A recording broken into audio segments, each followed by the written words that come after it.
శుభోదయం. ప్రభువైన యేసుక్రీస్తు నామములో వందనాలు తెలియజేస్తూ పరిశుద్ధమైన దేవుని గ్రంథంలో నుండి పేతురు రాసిన 2వ పత్రిక 1వ అధ్యాయము 19వ వచనం. మరియు ఇంతకంటే స్థిరమైన ప్రవచన వాక్యము మనకున్నది, తెల్లవారి వేకువ చుక్క మీ హృదయంలో ఉదయించే వరకు ఆ వాక్యము చీకటి గల చోటును వెలిగించు దీపమై ఉన్నట్టున్నది. దాని యందు మీరు లక్ష్యముంచినట్లా మీకు మేలు కలుగును.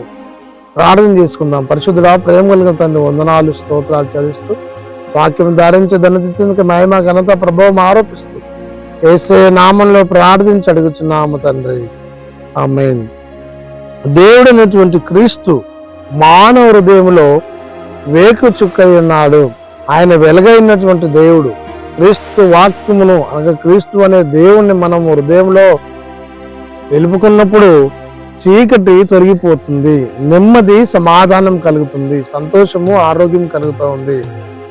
పేతురు యొక్క ఇంటెన్షన్ ఏమనగా ఆ క్రీస్తుని మనము మన హృదయాలలో, ఆ క్రీస్తు అనే వాక్యం మన హృదయాల్లో భద్రపరుచుకున్నప్పుడు మనం ఈ లోకములో చక్కగా బ్రతకగలం, ఈ లోకములో జీవించగలం.